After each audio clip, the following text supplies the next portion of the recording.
Good morning students. आज हम class 9th का पाठ 1 हमारे आसपास के पदार्थ समझेंगे। सबसे पहले बेटा ये पदार्थ क्या होते हैं।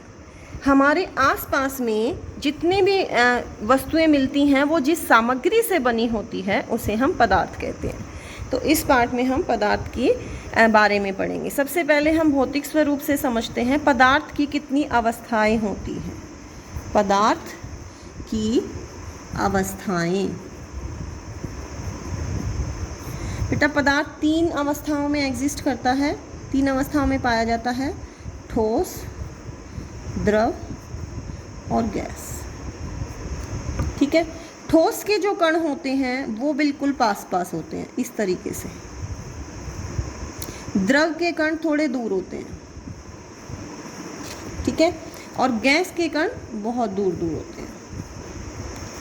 ठीक है। तो ठोस, द्रव और गैस, और ये तीनों अवस्थाएं एक दूसरे में ये आपस में चेंज होती रहती हैं।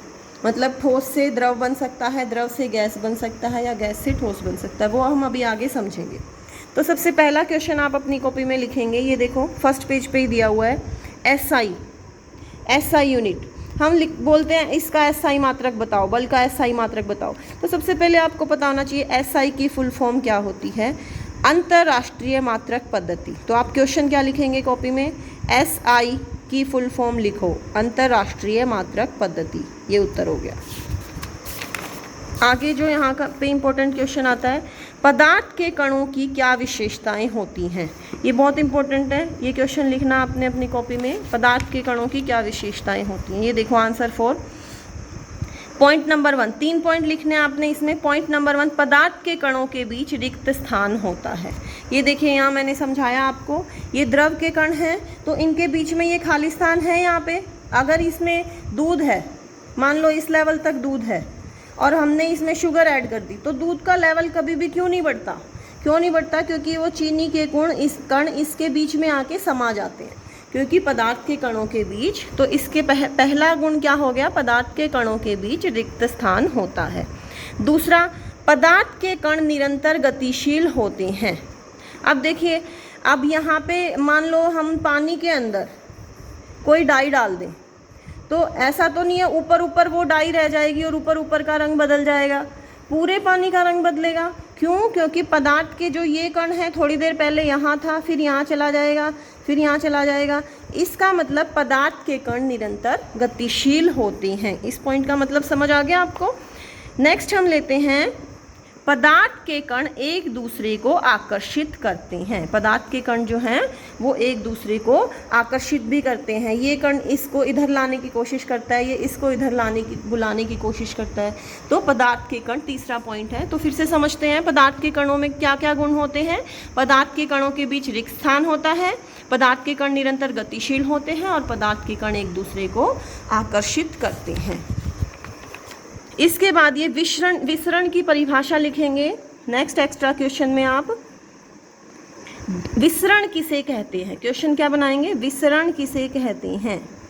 दो विभिन्न पदार्थों के कणों का स्वतः मिलना विसरण कहलाता है। और इसी के नीचे एक लाइन डाल के लिखेंगे, गर्म करने पर विसरण तेज हो जाता है। कोई भी दो चीज़ों का मिलना जो है विसरण कहलाता है। पदार्थ एक दूसरे में मिश्रित तो होते ही हैं, तो दो कणों का आपस में मिलना जो है वो विसरण कहलाता है। और गर्म करने पर विसरण की दर जो है वो तेज हो जाती है। जैसे हम पानी में चीनी घोल रहे हैं, ये जल है, इसमें हमने चीनी डाल दी, ठीक है, तो चीनी पानी में घुल जाएगी, तो ये विसरण हो गया। और अगर हमने इसमें 4 चम्मच चीनी डाल दी और वो घुल गई, लेकिन एक टाइम के बाद वो घुलनी बंद हो जाएगी। लेकिन अगर हम इसको गर्म कर दें तो उसमें और चीनी घोली जा सकती है। ठीक है, तो इसे हम कहेंगे, इसीलिए ये पॉइंट लिखा हुआ है, गर्म करने पर विसरण की दर तेज हो जाती है। नेक्स्ट क्वेश्चन आप यहाँ से बनाएंगे, एक शॉर्ट क्वेश्चन 1 नंबर का। तापमान बढ़ने पर कणों की गतिज ऊर्जा कैसी होती है। तापमान बढ़ने पर कणों की गतिज ऊर्जा बढ़ जाती है। मतलब अगर हम इसको गर्म कर देंगे तो ये कण और इनकी गति जो है और तेज हो जाती है। इसीलिए हम कह सकते हैं कि तापमान बढ़ने पर कणों की गतिज ऊर्जा भी बढ़ जाती है। तो यहाँ से यहाँ तक आप एक क्वेश्चन बना लेंगे। तापमान बढ़ने पर कणों की गति पर क्या असर पड़ता है? तापमान बढ़ने पर कणों की गति तेज हो जाती है क्योंकि कणों की गतिज ऊर्जा बढ़ जाती है। नेक्स्ट, पदार्थ की अवस्थाएं, ये मैंने आपको समझाई दिया अभी। ठोस अवस्था, द्रव अवस्था और गैसीय अवस्था, ये सभी पदार्थ की अवस्थाएं होती हैं। ये क्वेश्चन बहुत इंपॉर्टेंट है। एलपीजी की फुल फॉर्म लिखो, इंपॉर्टेंट, इसका क्वेश्चन बना लेना। एलपीजी की फुल फॉर्म लिखो, द्रवीकृत पेट्रोलियम गैस। ऐसे ही सीएनजी की फुल फॉर्म लिखो, संपीड़ित प्राकृतिक गैस। नेक्स्ट क्वेश्चन यहाँ से हम लिखेंगे, जिस तापमान पर ठोस पिघलकर द्रव बन जाता है वह इसका गलनांक कहलाता है। तो क्वेश्चन क्या बनाएंगे आप इसका, एक्स्ट्रा क्वेश्चन का, गलनांक किसे कहते हैं? जिस तापमान पर ठोस पिघलकर, जैसे ये ठोस है, बर्फ है, जैसे ये पानी की अगर हम अवस्था देखें तो ठोस अवस्था कौन सी है पानी की? बर्फ। बर्फ पिघल के क्या बनेगा? द्रव, यानी जल बनेगा। तो जिस तापमान पर बर्फ पिघल कर जल बन जाए उसे हम उसका क्या कहते हैं? गलनांक। क्या कहते हैं? गलनांक। किसी ठोस का गलनांक उसके कणों के बीच आकर्षण बल के सामर्थ्य को दर्शाता है। ये आपने लिखना नहीं है, केवल यहाँ तक परिभाषा लिखनी है और उसके बाद आपने लिखना है बर्फ का गलनांक कितना होता है। बर्फ का गलनांक 0 डिग्री सेल्सियस होता है। 0 डिग्री सेल्सियस पर जो है बर्फ़ का गलनांक है। अगर हम इसको केल्विन में कन्वर्ट करें तो मैंने आपको पहले भी बताया था 0 डिग्री सेल्सियस बराबर है 273.16 केल्विन।